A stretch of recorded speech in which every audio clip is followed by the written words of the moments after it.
Welcome, everybody. Feel free to open up your lunch and join us. We're going to give it another minute or so as we see you all click in. And then I'll do some introductions. Thanks for joining us.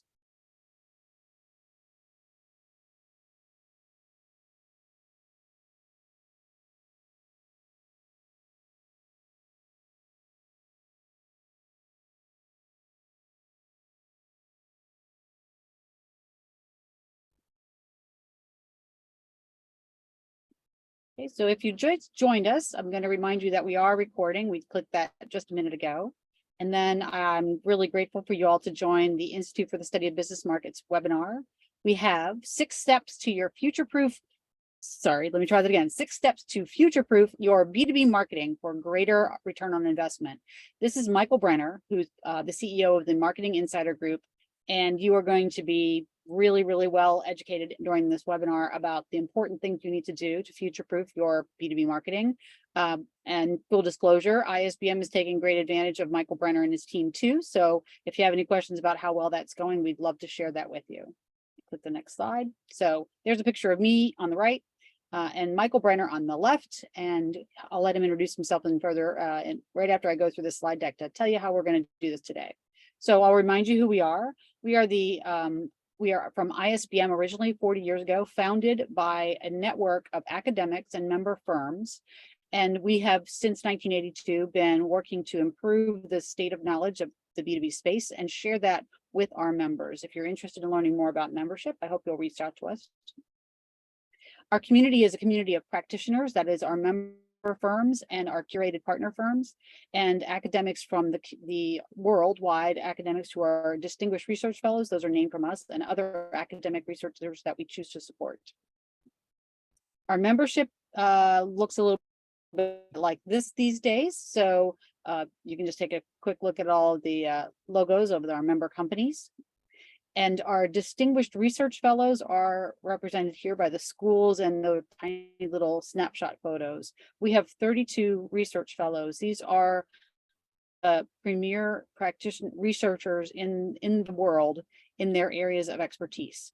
We have people as our research fellows who were the inventors of value propositions and voice of the customer and StageGate, and many of them still teach for us. So we hope that you would find that useful. We also have partner firms that we've identified that can help our members get to where they need to faster in the journey to marketing excellence. And we'll be happy to share them with you. And then this is us. So on the left, you'll see the research group currently led by Stefan. Stefan runs the research out of Penn State, and he's backed up by Andrew Peterson and Gary Lillian, the former emeritus director. And then over on the right, you'll see me and Rand Mendez, my partner, and our past predecessor, Ralph Oliva. If you've been with it a while, you remember Ralph. And in the center is Lori, as appropriate, because everything gets done through Lori. And thank you, Lori. Otherwise, we would get nothing done. I'd like to remind you, if you're an ISBM member and you haven't asked me yet, to send you our latest version of the Handbook of Business Marketing. It is the 2nd edition. It's been updated in several areas. And all you have to do is type in the chat window or send a note to Lori and I, an email with your shipping address where someone will actually receive it, and we will send you your copy as a member. We also have for members the ability to go get all the things we find as useful information, including our past webinars and other presentations, and they are in B2B Pulse. If you'd like to know more about that, or you're trying to figure out how to get in, again, contact Lori or me. If you contact me, I'm probably going to send you Lori, so you should go to Lori. And then just a little bit on what's coming up. There is on July 11th and then September 12th, the next 2 presentations by one of fellows, Bernie Jaworski, talking about creating the organization of the future. And this next one is about cultures and values. His book will be out just about that same time, so we'll be able to talk to him about that. So I hope you'll sign up for that. And then the next couple of things are courses that you might want to try. So competitive analysis with Liam Fahey, B2B storytelling with Ardith Albee, and voice of the customer with Jerry Katz. And then September 26th and 28th, hopefully you're booking your time already to be with us in Chicago for our members meeting. The topic is AI and what's going to do to us. And I think we're going to have some great dialogue and really great presenters there. So I hope you'll join us for that. Okay, about today's webinar, there's always the question, can I get the slides or can I replay the session? And the answer is yes and yes. If you've signed up for this and not used somebody else's login, you will actually get from in an email a link to the library when this recording goes up, and you'll also get slides, a link to the slides. And if you're not, then reach out to us afterward and we'll help you with that. We'd love for you to ask questions during the presentation. Michael will take questions as they come in. So as you think of them, just hover over the bar at the bottom and type in the chat window. I'll be monitoring that. Michael will keep presenting, but I'll interrupt him and he's okay with that, with any questions that come in time. And if you want to follow up, feel free to reach out. We'll put this slide back up at the end so you can get back to us. I'm going to stop sharing now and let Michael share his slides.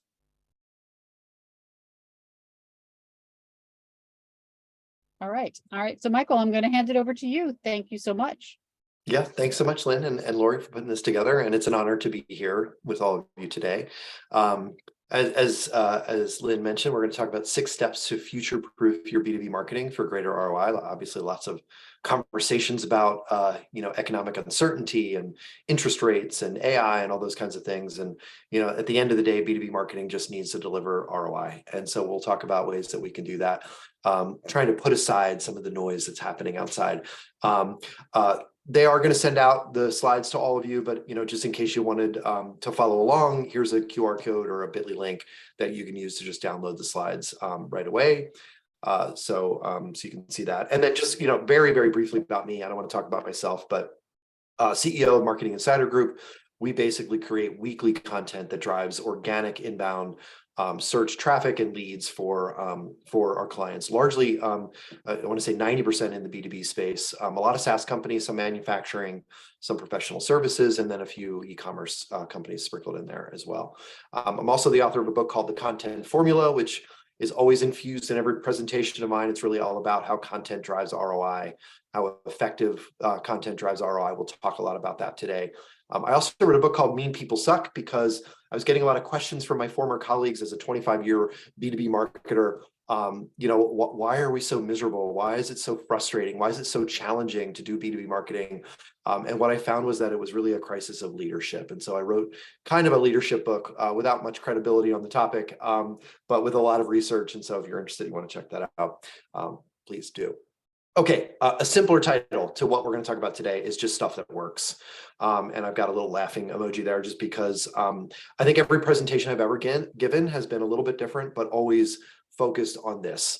And so I've never been much of a branding person. I've never spent a lot of time creating logos and doing advertising. I've always focused on driving leads for sales. I'm a former salesperson the first 5 years of my career and moved into marketing because I was frustrated with the lack of effective marketing support that I was receiving from my peers in B2B marketing.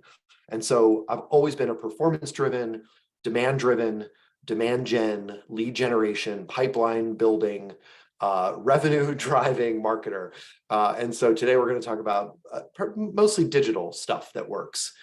There's lots of other things that work, but we're going to talk about the digital stuff. Okay, last week I was at a B2B marketing conference, and here's just a little summary of some of the themes that I was hearing. And it was really negative. And I'm a pretty positive person, so I was a little taken aback by it. But the keynote presentation to open the conference last week was the B2B playbook is dead. And then another session was about how marketing is dead and it's changing forever. And search is dead, and content is dead, and digital is dead, and social is dead, and everything was dead. Of course, we're all talking about AI and ChatGPT and how robots are taking over the world, and your spouse is probably a robot. You don't even know it really, but it's a lot of noise. And so to sum all of this up, just to put the AI conversation to bed, no one can, I think, summarize this better than Sundar Pichai, the CEO of Google. This is 2 weeks ago now, his keynote presentation. Just a little summary I put together for you. AI, generative AI, generative AI, generative AI, AI is AI, AI. He uses AI to bring AI. Yes, amazing. I think it was 28 times he mentioned the term AI. But here's the problem. AI lies. I asked it, just a few weeks ago, can you get me leads? And it said, I certainly can. I can get you leads as long as you provide me a list of specific criteria. And so I said, great, please generate me a list of leads based on companies that need content marketing services, because that's what we do. And then it said, oh, no, sorry, I'm a large language model. I can't actually get you leads. I can't access the internet. I can't actually do marketing. And so this is the thing I always come back to, that AI, automation, technology has been helping us since, I don't know, the dawn of time, since we found clubs and fire. We've been utilizing tools to help us do our job, but it can't live our lives. It can't bring the things that we need to accomplish the goals that we have, especially in B2B marketing. Funny quote from Noah Kagan, if you know him, he's got a lot of these kind of pithy little quotes. The only people making money from AI are the people making content about how to make money with AI, which I thought is pretty funny. Dr. Carmen Simon, who you may know, she's the chief data scientist at Corporate Visions, and a doctorate in neuroscience. And she said, AI can't create demand, which I thought was a great quote, but it can create an image of chocolate cake, which I used a platform here, I think it was DALL-E, to create this image of chocolate cake, which does look delicious. So it can certainly, inspire us to want to eat a piece of chocolate cake, but it can't get you leads. It can't do what B2B marketing needs to do. So I want to delineate, I used to say marketing has a marketing problem, because if you ask your mom what marketing is, she probably is going to think of a, Super Bowl ad, or the last, interruption she saw from watching Fox News or CNN, probably a pharmaceutical ad. I think that's the old definition of marketing. And it's certainly not most of what marketing is when you look at the B2B space. The old definition of marketing is really about interruption. We're going to create about us pages. We're going to do product pages, lots and lots of product pages, lots of product copy. We're going to send emails out to tell people how awesome our products are. We're going to do ads to try to interrupt people's content experiences or TV experiences or whatever experience they have, to tell them how awesome we are and they should come check us out. We're going to create social posts to interrupt their daily lives. Marketing, PR, social media, campaigns, the old kind of way of doing marketing is really just stuff. The new definition of marketing is why we've created the term content marketing, but it's really about attraction-based marketing. You've heard the term inbound marketing, which I think is synonymous, but it's really about the new definition of marketing. It's really about marketing that works, and it's about creating content that people actually want. It's about creating content that actually helps people. Not tries to interrupt them or convince them of something, to buy something they don't necessarily need. It's about publishing content on your website consistently in a helpful way, not in a promotional way. It's about focusing more on your audience and serving their needs, as opposed to serving the selfish needs of your business to sell more stuff. It's about turning your website in this digital world, into a strategic business asset. So I'll talk about ways that we can do that. But from an AI perspective, I saw an article yesterday that this guy making $130,000 a year, his job, he lost every client because AI did all of his stuff. It turns out he was a copywriter. He created product copy. He created email copy and social copy, and he had 13 clients and he lost them all because AI is really good at doing that stuff. AI can do the stuff that nobody wants. AI can't do, at least not really unassisted, or by itself, it cannot do the stuff that people actually want. And trust me, we're trying, and we're actually running a test right now on really to prove how bad AI generated content really is from a personal business and search engine perspective. So more on that to come, but here's a few early cautionary tales. This is Mark Williams Cook, who created a niche industry website. People also ask questions from the web on 10,000 keyword searches. He used ChatGPT AI's API to answer those questions. He started publishing that content. He added affiliate links and some third-party link building, and his site took off. It was doing really, really well. Until about, and this is, he's English, so you can see the date format is a little bit different. Until about August 28th, I think it was kind of D-Day for him, because Google said, you know what, this is crap. And it penalized his site. He's now getting zero traffic, and his site will never get traffic again because it's been penalized, or it's going to take him a really long time to recover from this. This is not a B2B example, that one was, but this is a popular travel website that was using AI generated reviews. And And what happened was Google figured it out, and their traffic is down 74% as of May, I think, 6th, and it's still falling. And so again, AI is a tool that we should look at. We're certainly looking at it and how it can help us improve what we're doing, but it cannot replace what we're doing. There's also this paradox of AI, which is, I think, the title of my next book. The more that we use AI and automation and technology in general, the more human our audiences are going to want us to be. And if you think about, if you're a Verizon or Comcast customer and you're going on their website when you need help, and a chat bot pops up and it says, "Hi, how can I help you today?" And they really can't help us, because all we want to do is talk to a person. And that's true in B2B as well. I think we're going to see it becoming more and more true. But when we think about B2B marketing, I think first we need to think about marketing as not a service bureau. When I started at SAP in 2007, marketing was largely considered the folks that hung banners at events. It was just the very beginning of the demand generation waterfall, if you remember that from Serious Decisions, where marketing could actually drive pipeline, marketing generated leads. And for the first time, I was part of an organization that saw marketing as a strategic asset, as something that salespeople could really get value from. And yet, when we look back today, or we looked at marketing in B2B today, how many of your organizations are viewing marketing as a strategic asset, as opposed to just a bunch of people that do stuff? CEOs aren't really satisfied with marketing. This is from, it was in Harvard Business Review about 2 years ago. 80% of CEOs are unsatisfied with the job that marketing is doing. And it's not that they're unsatisfied with the entire C-suite. They're 4 times more likely to be unsatisfied with CMOs. That's why CMO tenure is 2.4 years, and the shortest in the C-suite. When we ask CEOs, what do you want marketing to do? They say they want us to generate ROI and leads and pipeline, but they're the same people that are asking us to do stuff. 56% of content created by marketing organizations in B2B, according to Forrester, goes completely unused. Why does that happen?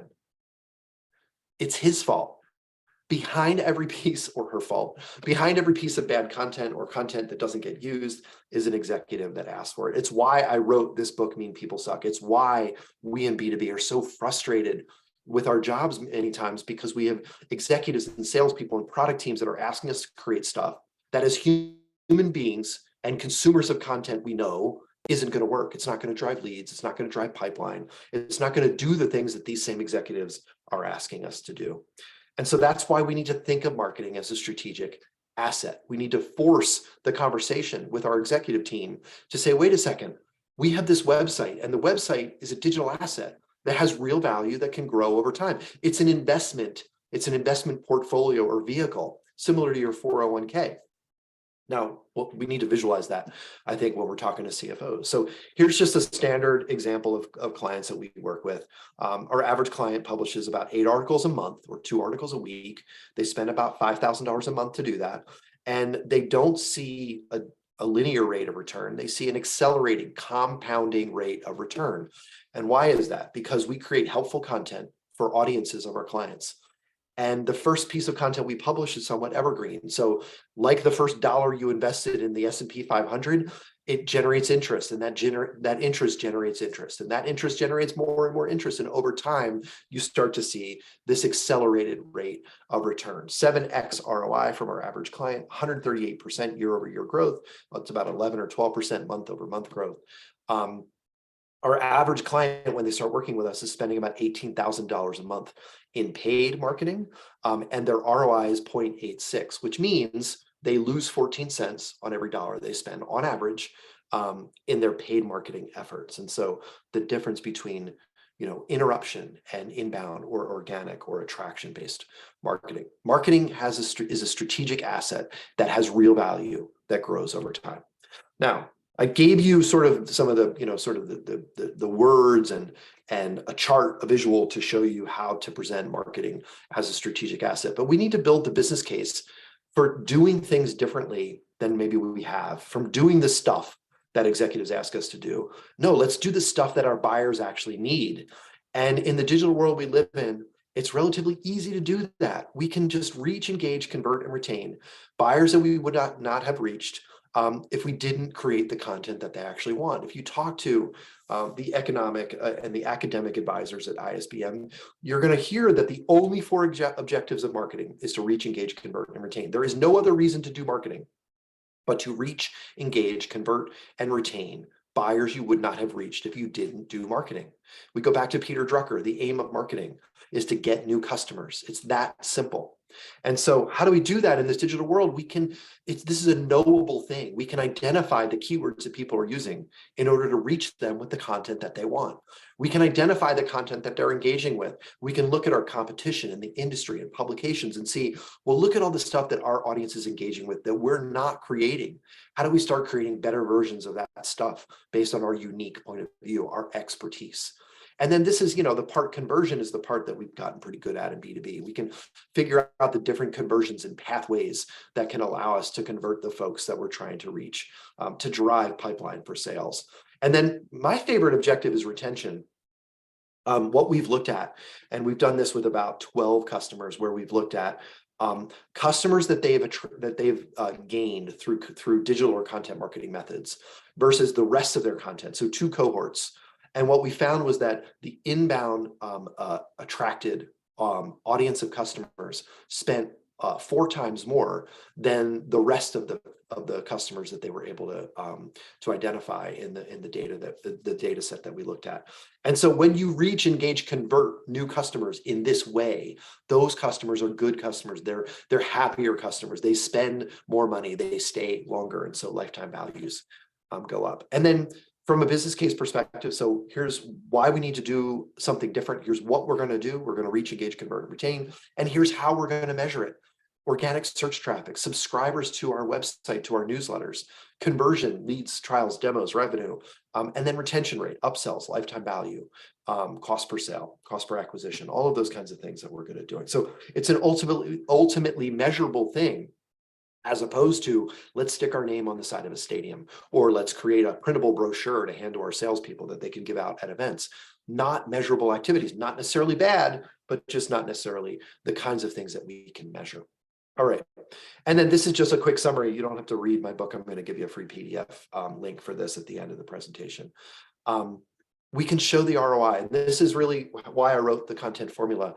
When I was at SAP, I was given a $100,000 budget, which it was actually earmarked out of the advertising team because I helped them to build a landing page experience for our advertising. They were spending $14 million on advertising. They gave me $100,000 to build a landing page experience. The actual first touch that we were going to have with these new audiences they were trying to interrupt. But with the content marketing approach, by publishing about 5 articles a week, we were actually able to generate 1 million new visitors to our website. We were able to convert almost 1,000 leads, 989 leads from that traffic. It was $790,000 in revenue. If you do the ROI calculation, revenue minus cost divided by that cost, and you can see that the revenue or the ROI was 7x, just like our current customers are getting. And so that's all kind of covered there in the content formula. So we need to build the business case. We need to define the reason why we need to do something different, what we're going to actually do and how we're going to do it and how we're going to measure it. So this is a rule. I don't know. I feel like people always ask me, like, what's one thing you wish your 20-year-old self was taught? And for me, it's always this law of consistency. If you want to run a marathon, you don't, go out and run 26 miles. You start by running, quarter mile, and then a half a mile, and then a mile, and then 3, and then 6, and then 12, and then 16, and 18, and maybe you train up to 22, and then it really prepares your body for 26. If you want to lose weight, you don't just lose 20 pounds in a day. You have to try to lose 1 or 2 pounds a week. Consistent effort is what brings about the best results. This is true for marketing. Always on marketing is, I feel like, one of the most undertaught, underutilized, misunderstood concepts. The data on this is so very clear that companies that publish, this is HubSpot data, 3,000 companies. And when they looked at company websites that publish consistent content, some of the content is bad, some of the content is promotional, but just the art of publishing consistently around 2 or 4 times a week was the sweet spot. really between 1 and 4, which is why we offer 1 and 2 article a week and 4 article a week packages for our clients, because we see these inflection points. We see when you get to 1 or 2 times a week, you're at 2 times the traffic of a company that doesn't publish consistently. When you get to once per day, about 4 or 5 times a week, you get to 4 to 5 times the traffic and 4 to 5 times the leads of companies that don't publish consistently. And again, some of these companies are publishing terrible content. If you don't publish terrible content, you're going to do even better than this. And so we can reach and convert more customers just by publishing consistent content. So the message here isn't to do more. The message is to be consistent, to be always on. Your customers are searching every single day for answers to their biggest challenges and questions. Why aren't you publishing at least once a week, if not every day, the answers to those questions? And so here's just a quick little animated GIF that I created on all of the results that we're seeing with our clients, up and to the right: traffic, rankings, leads, and really ROI. All right, quick, tiny little case study on us. We're our own client to ourselves. We didn't exist in 2015, and we went from 0 traffic and 0 search rankings to now ranking for it's even, this is older data. It's now more than almost 30,000 keywords that we rank. That's queries, that's questions that people are asking, and we rank for an answer. We rank in the top 3 for almost 700 search questions. I think we rank on page 1 for what is marketing. I think we rank on page 2 or 3 for what is B2B marketing. And so we've been always trying to answer these questions on a consistent basis, driving traffic and driving leads for our own business. We rank on page 1 for content marketing trends because this is what we do. So we don't talk about why we're awesome at content marketing. We try to answer what are the biggest trends in content marketing, because those are the questions that our audience is asking. And again, another competitive snapshot. So not only are we able to provide rankings and traffic for our clients, but we get them to the #1 position in their industry by simply following this rule of consistently publishing helpful customer content. Okay, number 4 out of 6. I used to say that this one was to create thought leadership or share your expertise, but I use this term become notable. And I'll show you why in a second. But Google's latest algorithm update in December and January of this year was to add an E to their already existing EAT framework. It used to be expertise, authority, and trust. And what they've added is experience. In this world of AI, they are looking for content that shares your individual, unique experiences, something that AI doesn't have.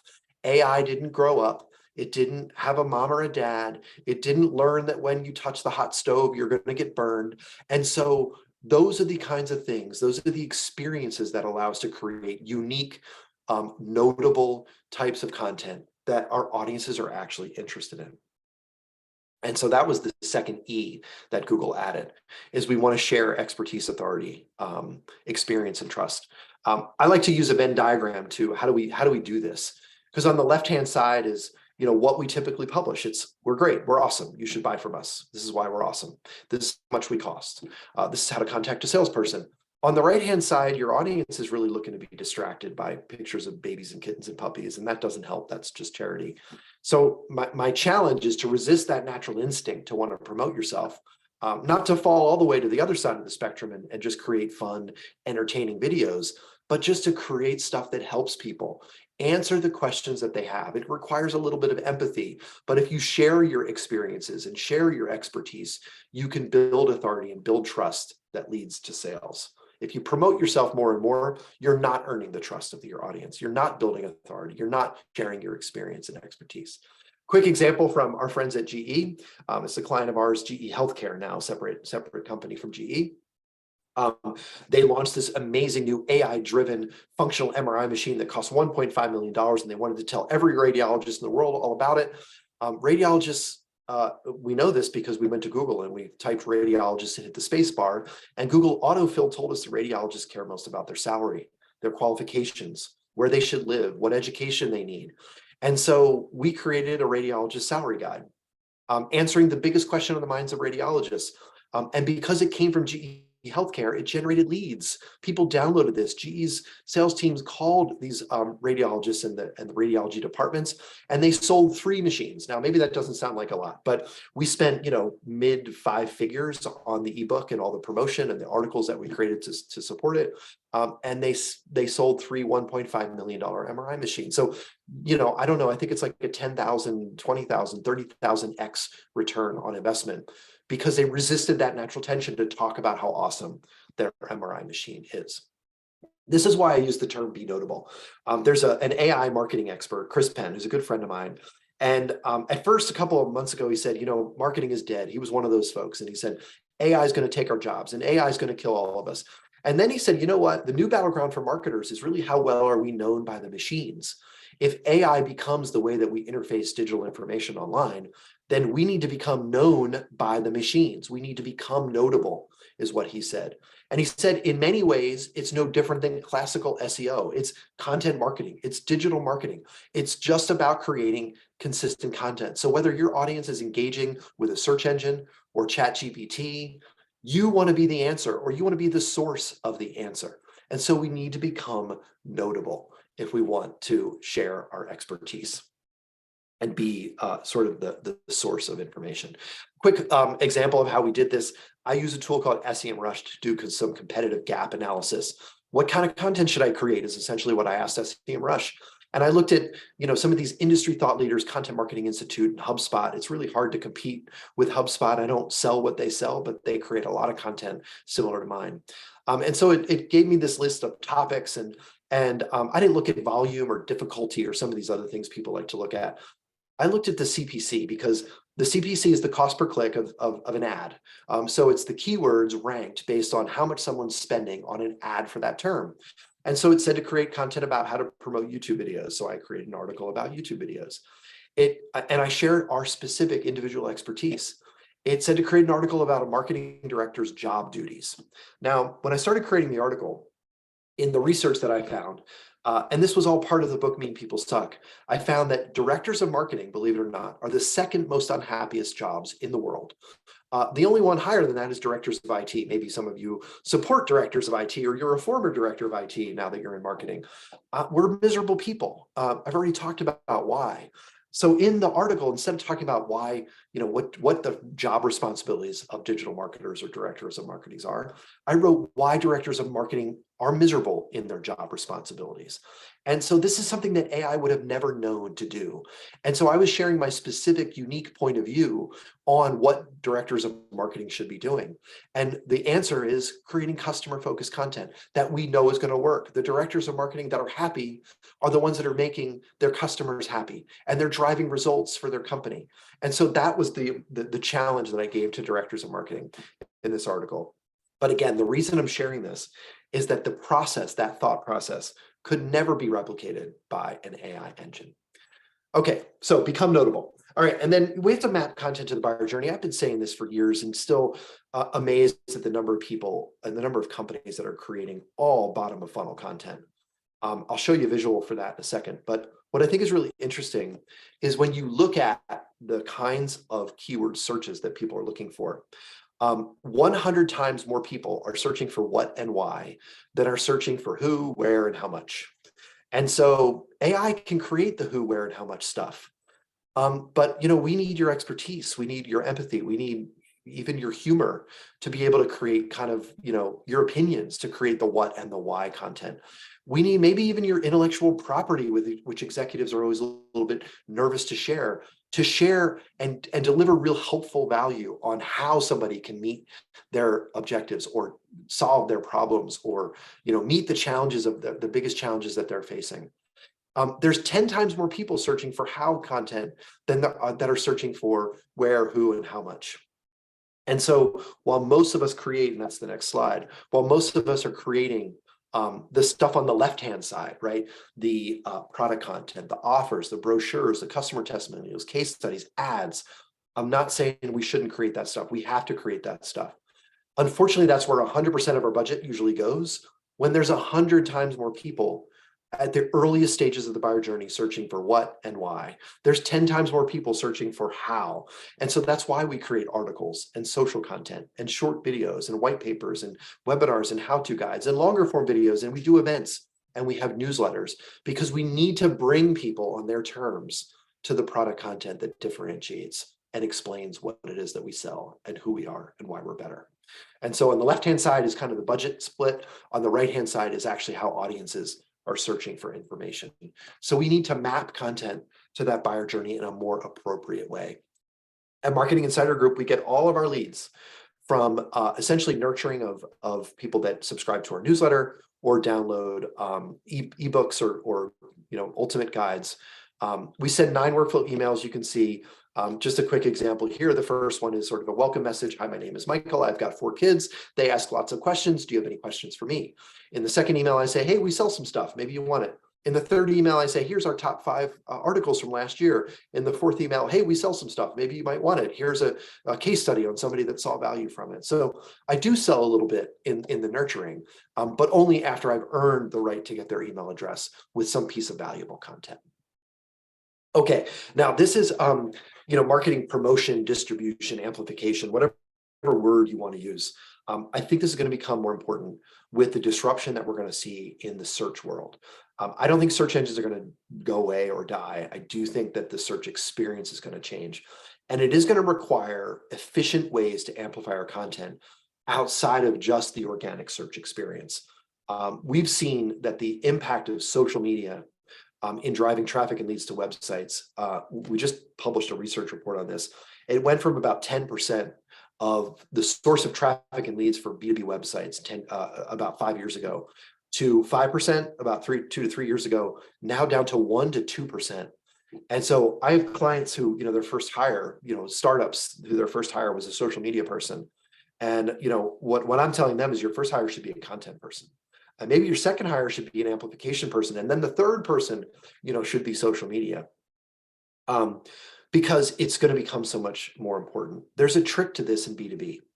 And the trick to this is we can empower our greatest asset, our employees, to share what they know and what they love even, to reach new people. So you and your company branded account on LinkedIn, sharing articles, sharing press releases is not going to generate a lot of attention. Your employees in mass sharing out their own thought leadership, their own opinions, your thought leadership coming from your company are going to reach new people. Your employees' networks are 10 times greater than your brand network on average in social media platforms. And so use your people, your greatest asset, to get the thing that you most want, new customers. We recommend that all of our clients share, 1 or 2 times a day to Facebook, once an hour to Twitter, because the stream is moving so fast, once or twice a day to LinkedIn, maybe even you have a presence on Instagram or God forbid, TikTok. But how do we accomplish this goal? It sounds like a lot, right? Well, we activate, I only have 4 employees. I have Lauren, I have Gianna, I have Aaron, and myself. We share every single piece of content that we publish out to our networks on LinkedIn, on Facebook, on Twitter. I've even had folks reach out to my team and ask them if they're looking for a new job, because they're generating all this great equity. They're sharing helpful information. And obviously I don't want them to leave, but I'm happy that they're building their personal networks, because the bigger their network becomes, the greater the reach is from the free sharing that they're doing of our own content. We've also just launched the content promotion service, where we try to meet audiences where they are as well. We don't use banner ads. I wrote an article that banners have 99 problems and a click ain't one. If you're familiar with some 80s or early 90s rap, we only use this native ad space. So it's like recommendation content. So if you're reading an article on Time Magazine or Entrepreneur or Fast Company, if you've survived all of the intrusive ads and pop-ups on Fast Company, at the end, on Forbes, at the end of the article, you'll see you might also like this article. And so it's related content. It does mention that it's sponsored or it's promoted, but it always follows this term. It's contextual, it's related, and it's always saying something like you might also like, or it's suggested for you, or something else from around the web, or in some cases it's just straight up sponsored. But we've been able to generate significantly more efficient cost per clicks and click-through rates. So 9 cents CPC here and 1.6 8% click-through rates, which are all significantly higher than industry averages. And I'm not telling you should come to us and do this.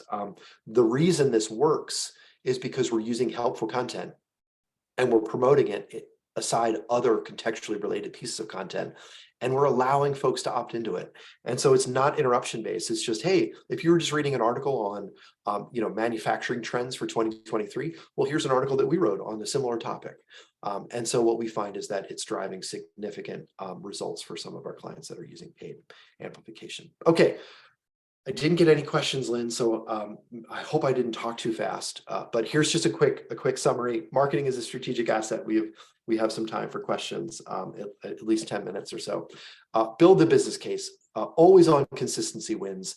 We need to become notable as brands, and we need to do that through the use of our individual thought leadership, expertise, and authority. We need to map content to the buyer journey and ultimately amplify so that we can measure the results that our audiences, that our executives are looking for, and deliver the content that our audiences expect from us. If I mentioned, if you're looking for just kind of a case study on how we did this at SAP, here's my book, The Content Formula, totally for free for you. It's a free downloadable PDF. You can take a picture of that QR code and get to, I think it's a bit.ly link that drives to a Dropbox link that downloads the PDF for you. So, so we'll leave that up for one more second.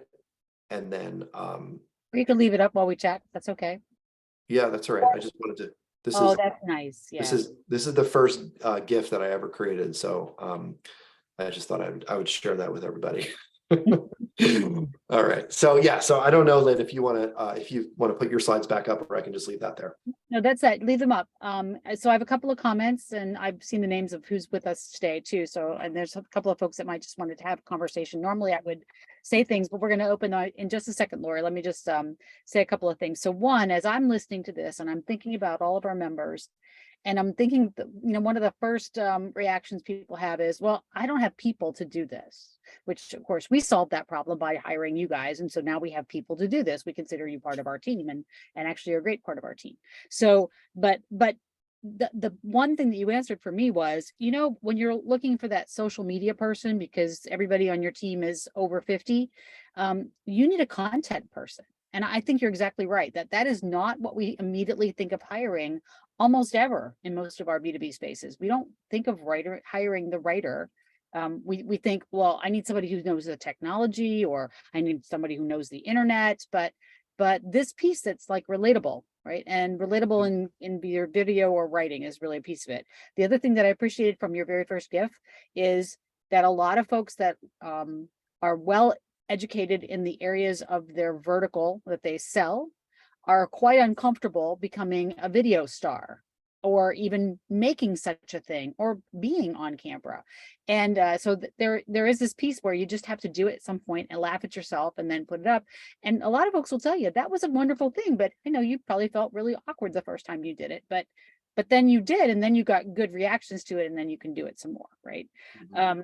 I then took from this, because one of the things you've helped us do is to realize that we can start interacting with our audience in our email marketing. And so we drop a question in our emails, and hopefully those of you that get our emails are participating. And we went from 5% open rate to 21% open rate with a simple yes/no question that we added. And then we got answers, and we got more people interacted with, because they want to know what everybody said to that question.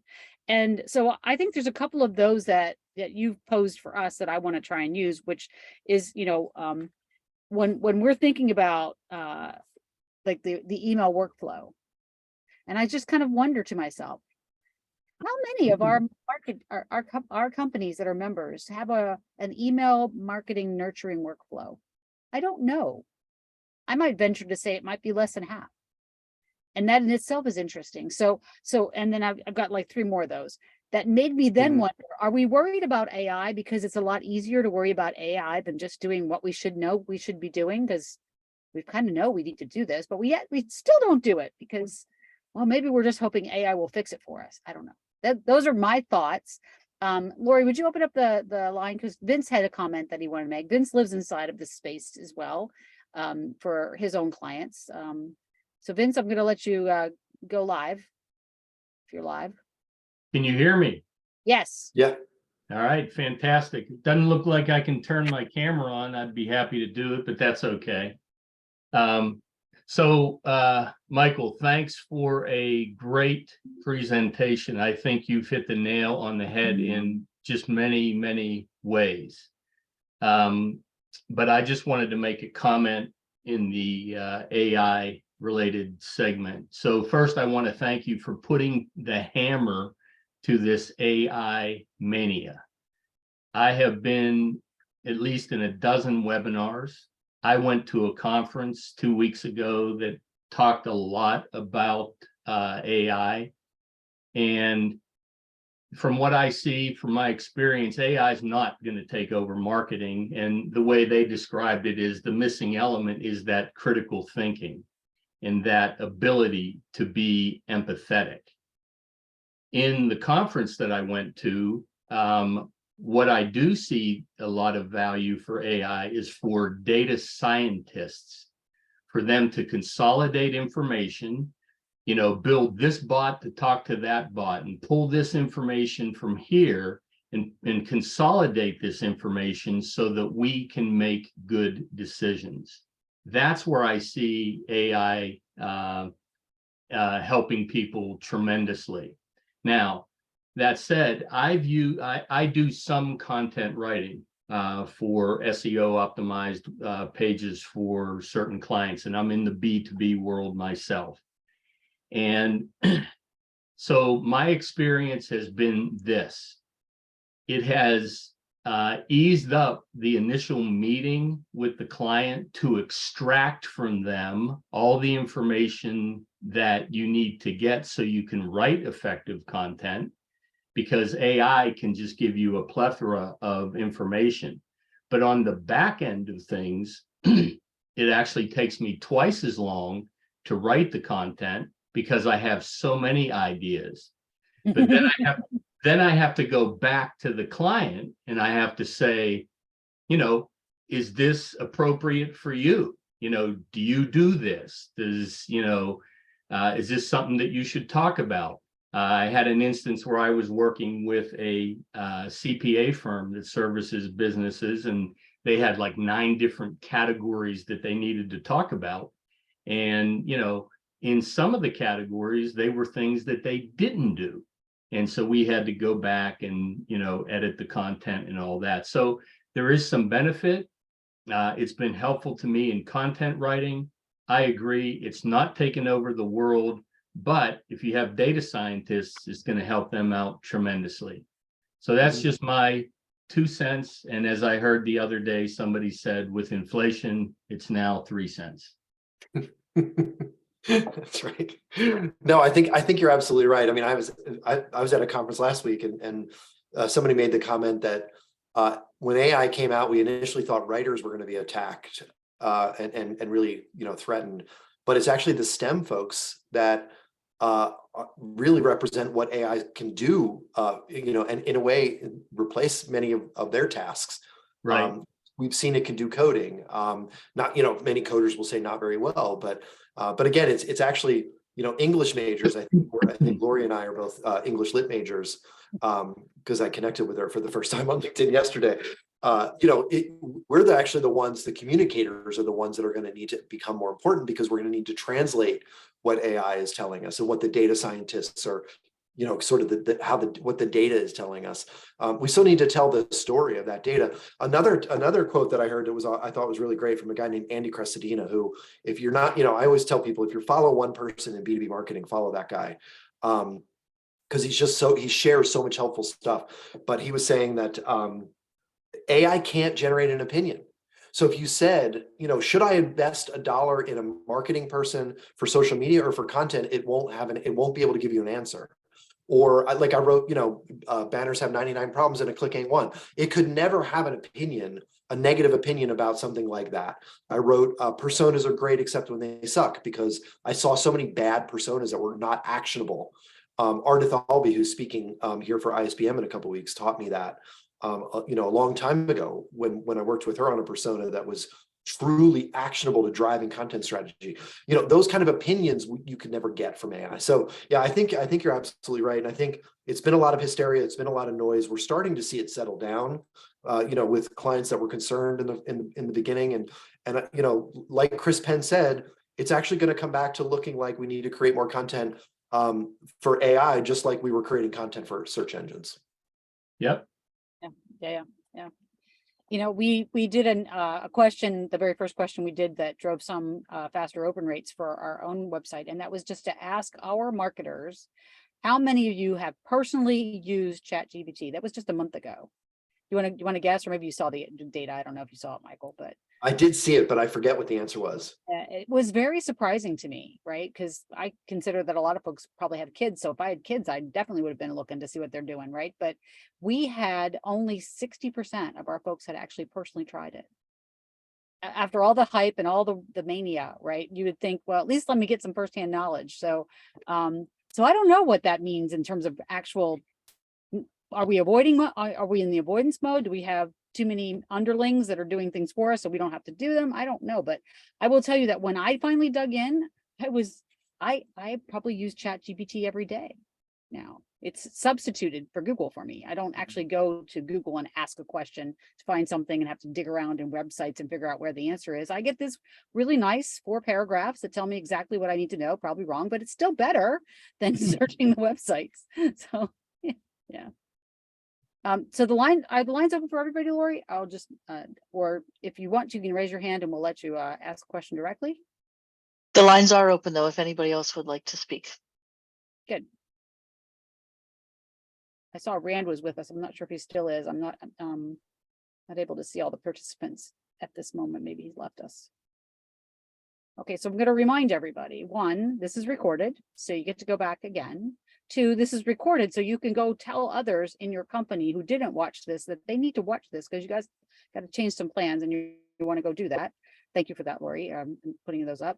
And then there's a downloadable book, which I didn't know about, Michael, so I'm going to go get that. But I really like the Mean People book, and I really, there was another book, it's not quite the same as what you have. I'm sure this is also a book I needed, but the book that I was thinking about, there's how to deal with difficult people. And as it turned out, the difficult person, I was really sad after I bought it and I read the 3rd page. The difficult person was myself. That's just your attitude shift, right? So anyway, Yep. All good. So good, looking forward to that. And oh, and I see Virginia's with us. Hi, Virginia. So anybody else? Last call. Thanks so much. Really appreciate this, Michael. Yeah, my pleasure. Thanks for having me. All right, everyone. Have a great week. Thank you. Bye. Bye.